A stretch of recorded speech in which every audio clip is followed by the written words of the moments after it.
Hey everyone, it's a great pleasure to be here at the Global Tech Summit. Look, in many ways, content has always been a key part of India's soft power globally. It's nothing entirely new from the days of Avara, from the days of Raj Kapoor in the Soviet Union, to more recently Jimmy Jimmy in China right now as a metaphor for what is actually happening out there with COVID protests. India's soft power has always been there, but now with new technologies coming, with streaming coming, with a far more globalized world, with different forms of segmentation, with the ability to take that content to a range of people who may not have had easy access to it in cinemas. Are matters going to change further? And is this technology going to aid and assist the further expansion of India's soft power and use content as a major leverage, allow you to leverage that content as an instrument of soft power? That essentially is the basic subject that we are here to discuss. Before we dive into the many other themes that we have, Gaurav, you want to just take a first crack at it? Technology, the changes that are happening, the OTT revolution. Is it an inflection point? Vikram, I think the fact that the OTT revolution has been on for about, as we call it, for the last 5 or 6 years, and it's been growing steadily, so to say, from an adoption point of view. But the big jump that we all saw was at the point of the pandemic. And at that point, the adoption went up quite meteorically. There are many factors to the revolution being there, and in India particularly. The fact is we have a young demographic, more attuned to actually watching content on demand.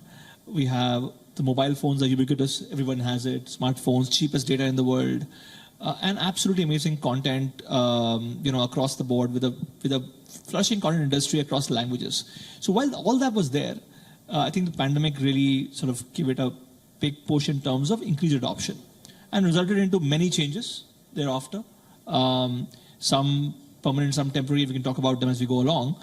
And I think the 3 or 4 big things that we talk about today as we look at India's soft power is, we have this at least 9 or 10 languages. We have flourishing content industries. In most countries, you'll have probably 1 or 2. And the fact is the amount of content that plays out from there is one part. The second is there's a huge domestic market.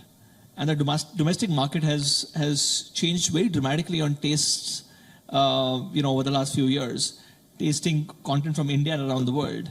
And now we are seeing Indian content map up to global standards. And then, of course, there's also the point about the fact that we, in the past, never actually had high-quality cinematic value content in the TV era because of the economics. But with the streaming, the economics change, and what we call a target addressable market for content has changed. You can actually put money behind it. You can put actually great quality behind it and do that. So that's the second part. And third part, to me, is the creative ecosystem here has learned in the last 5 years how to make world-class stories, which as quickly and compete with the creators from around the world. And we have 2 of them here who can talk more about it. So I think with the addressable market, with a rich, robust creative ecosystem overall, learning quickly, and all the tailwinds, I think we are in a good place right now as an industry, and we are only getting started. When you look at India's influence globally and on the diplomatic stage, is that soft power an important part of it? Yoga, food, local content, great movies, great music. Absolutely, and I think it's even more about what could be in this era where, as Gaurav was talking about, younger people with more access to this kinds of content, creating these new bonds that should be represented on the diplomatic stage. I think there's a great opportunity for India to also set an alternative way for how other industries in other markets, Nollywood, for example, in Nigeria, fusion even of especially South-South, beyond just the Western lens, that would be really interesting for this diversity that India already as a market represents, but can be showcasing how soft power also can be about representation and that cooperation that we hear about in a very technical speak. But it's everything from fusions. We're seeing young South Africans taking Bollywood dance songs and added to the beats of Amapiano in South Africa, or a young Maasai man, I've seen this in it's real time happening, who sings these pop hits, probably doesn't understand a single word, right? But he hears it and he enchants that back. It's actually really cool. And that shows that there's that South-South element there that could really be something that propels soft power to a new plane.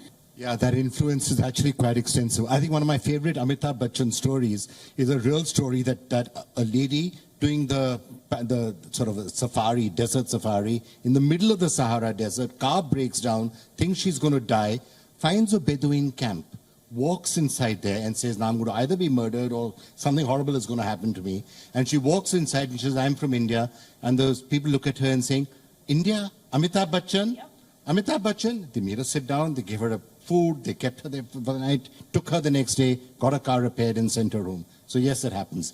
When you're making Bandish Bandits or any other content, increasingly, is the global stage important, or are you still pretty much saying it's a local content, let's go after the local market first?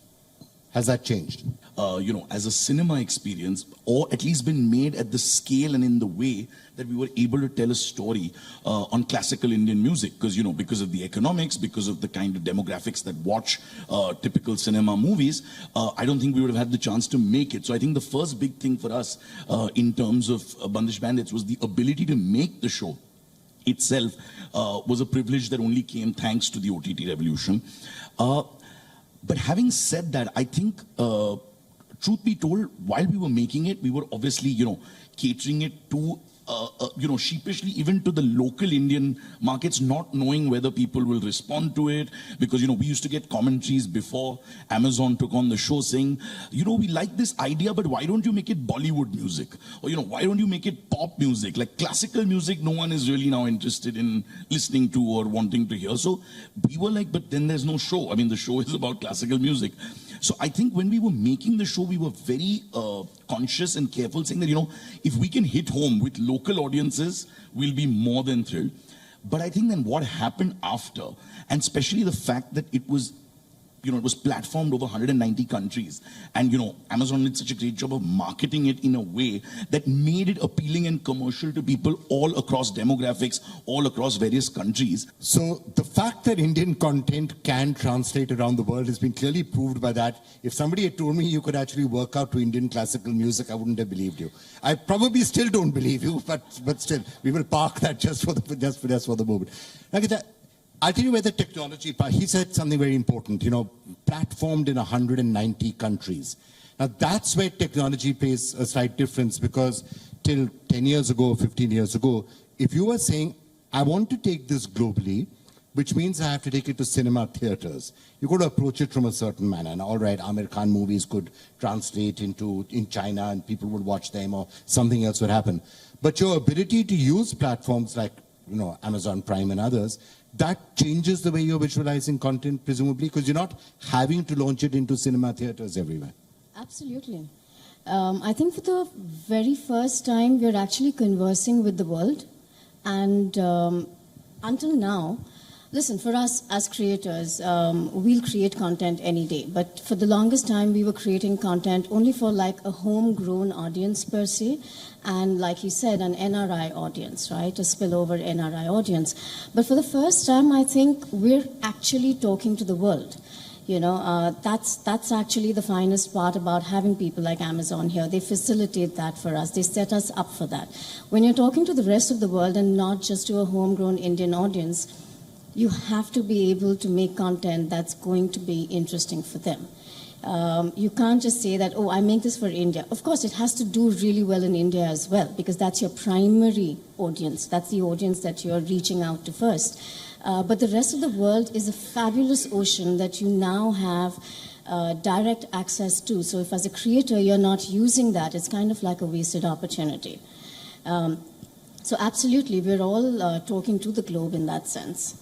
All of these changes and the technological changes, how does it affect things like segmentation, for example? Because till now, segmentation had to be done, okay, I'm going to do this for North India or South India or that.